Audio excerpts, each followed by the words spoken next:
सबसे पहले G20 summit से जुड़ी हुई बड़ी खबर आपको बताएं।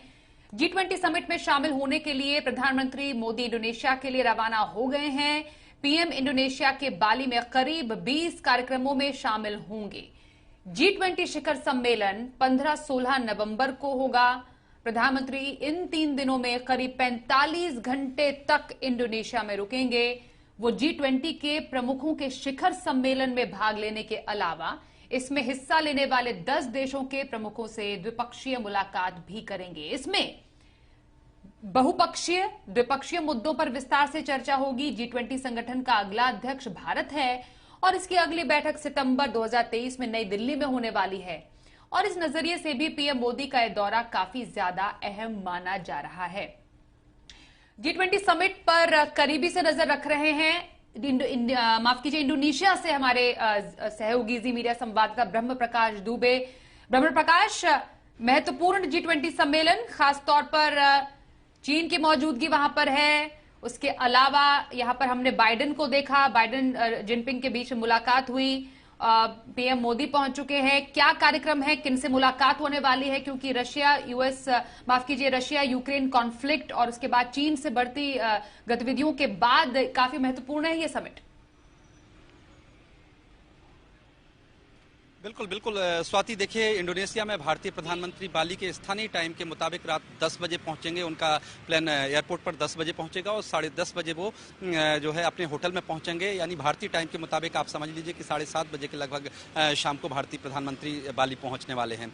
और इसके बाद प्रधानमंत्री का आज तो कोई कार्यक्रम नहीं है। कल सुबह से 9:30 बजे इंडोनेशिया के राष्ट्रपति जो है जोको विडोडो उनका स्वागत करेंगे। उसके बाद प्रधानमंत्री जो 15 तारीख को 2 सत्र हैं, अलग अलग सत्रों में भाग लेंगे। G20 के जो अलग अलग सत्र हैं और 16 तारीख को तीसरा सेशन है। लेकिन 15 तारीख को एक और प्रधानमंत्री का कार्यक्रम है जो इंडियन कम्युनिटी है यहाँ, उससे प्रधानमंत्री इंटरेक्शन करेंगे। वो कार्यक्रम शाम को है, तकरीबन 1 घंटे का वो कार्यक्रम रहेगा, वो भी रखा गया है। अगर बात करें G20 के मंच की, तो जैसा आपने जिक्र किया कि ऐसे वक्त में ये समिट हो रही है जब बहुत सारी समस्याएं दुनिया के समक्ष हैं। रसिया यूक्रेन युद्ध चल रहा है, कई देशों की अर्थव्यवस्थाएं हैं वो बड़े संकट के दौर से गुजर रही हैं, ग्लोबल वार्मिंग की बड़ी समस्या है। तो ये तमाम ऐसे मुद्दे हैं जो G20 के मंच पर जो तमाम नेता जमा हो रहे हैं उनके बीच डिस्कस होंगे। आपको बता दें कि G20 के मंच पर 19 देशों के जो नेता हैं उनमें से 17 जो है शासनाध्यक्ष हैं, वो जो उन देशों के हेड हैं वो शामिल हो रहे हैं।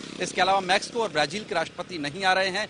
बाकी जो कई इंटरनेशनल ऑर्गेनाइजेशन हैं उनके हेड भी इसमें शामिल हो रहे हैं। तो बड़ा फोरम है, इसमें तमाम मुद्दों पर चर्चा होगी। ग्लोबल वार्मिंग से लेके जो तमाम देश हैं इकोनॉमिक क्राइसिस से गुजर रहे हैं उनके लिए कैसे रास्ता मिल सकता है, और जो तमाम दुनिया के समक्ष समस्याएं हैं, यूक्रेन क्राइसिस की बात कर लीजिए या फिर ताइवान को लेकर जो चीन का जिस तरह से रुख है उसको लेकर बात कर लीजिए, तो जाहिर तौर पर ये ऐसी समस्याएं जो इस मंच पर चर्चा होगी। देखिए भारतीय प्रधानमंत्री की स्वाति, जहां तक द्विपक्षीय बातचीत का सवाल है तो तकरीबन 1 दर्जन नेताओं के साथ भारतीय प्रधानमंत्री की बायलैटरल बातचीत हो सकती है। हालांकि आपको बता दें अभी तक आधिकारिक रूप से विदेश मंत्रालय की तरफ से इसको लेकर कोई शेड्यूल नहीं जारी किया गया है, लेकिन हमारे सोर्सेज ने जो कंफर्म किया है उसके मुताबिक 4 तो लगभग तय मानी जा रही हैं, जिसमें ऑस्ट्रेलिया है, सिंगापुर है और इसके अलावा आपको ब्रिटेन के प्रधानमंत्री के साथ जो है तो 4 देशों के साथ लगभग तय मानी जा रही हैं। बाकी का है जो, जैसे मैंने आपको कहा कि 10 से 12 देशों के नेताओं के साथ ये बैठक हो सकती है, लेकिन जो है बहुत सारी, देखिए सारे नेताओं का शेड्यूल बहुत टाइट रहता है क्योंकि ये मल्टीलैटरल फोरम है और यहाँ पर बहुत सारी चीजें जो पहले से तय होती हैं एन मौके पर बदल जाती हैं, क्योंकि हर नेता के पास समय की समस्या होती है। यही वजह है कि हर देश ये नहीं चाहता कि वो पहले से अनाउंस कर दे कि उसकी कितनी द्विपक्षीय वार्ताएं हैं, और कई बार ये भी होता है कि इस तरह के मंच पर तुरंत बहुत सारी चीजें तय हो जाती हैं। जिस देश के साथ पहले से तय नहीं है उस देश के साथ भी द्विपक्षीय बातचीत हो जाती है। लिहाजा ये मानकर चलिए कि तकरीबन 1 दर्जन में से 8 से 10 नेताओं के साथ तो G20 समिट बहुत महत्वपूर्ण होने वाला है। आपने कहा कि भारतीय समय अनुसार अब से कुछ समय के बाद प्रधानमंत्री मोदी बाली में पहुंचेंगे। वहां पर कल उनकी मुलाकातों का दौर शुरू होगा, संबोधन भी होगा, लेकिन उससे पहले जो जिनपिंग और बाइडेन की मुलाकात हुई है, जिस तरीके से डिसएग्रीमेंट्स भी हमने देखी है, ताइवान का मुद्दा भी है, बहुत सारे सुलगदे ऐसे मुद्दे हैं जिसको लेकर हो सकता है कि चर्चा हुई हो। अंदर खाने खबर आई, क्या बातचीत हुई दोनों में?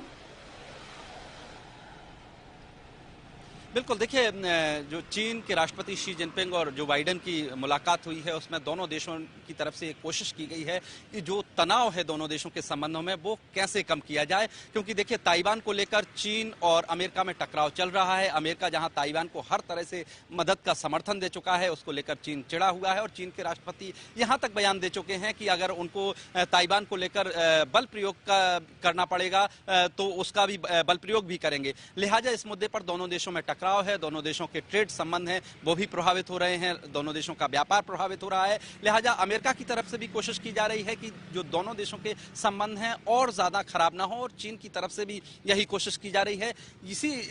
यही वजह है कि दोनों नेताओं के साथ, आपको बता दें कि जो बाइडेन इससे पहले 11 साल पहले उपराष्ट्रपति के तौर पर चीन के राष्ट्रपति शी जिनपिंग से मिले थे और 11 साल बाद उनकी 1-to-1 मुलाकात हो रही है शी जिनपिंग के साथ जब वो अमेरिका के राष्ट्रपति बने हैं। लिहाजा दोनों देश ये चाहते हैं कि इस मुलाकात के बाद कम से कम और ज्यादा संबंध ना बिगड़े, क्योंकि आपने देखा कि किस तरह से दोनों देशों के संबंधों में तलखी रही है बीते कुछ महीनों से। लिहाजा दोनों देश चाहते हैं कि उनके ट्रेड को लेकर और ज्यादा संबंध ना खराब हों और इसी तरह से जो ताइवान को लेकर दोनों देशों में कहीं संघर्ष की स्थिति ना बने, उसको लेकर जो बाइडेन बयान भी दे चुके हैं। बहुत सारी जियोपॉलिटिकल बैठक हुई है गतिविधियों के बीच में। बिल्कुल सही बोला आपने ब्रह्म प्रकाश, इस बार की G20 समिट होने जा रही है और ये जो बहुत सारी द्विपक्षीय और बहुपक्षीय मुलाकात होगी अलग अलग राष्ट्राध्यक्षों के बीच में, उससे क्या निकल कर आता है। प्रधानमंत्री मोदी की मुलाकात कल से शुरू होने वाली है क्योंकि आज वो पहुंचेंगे।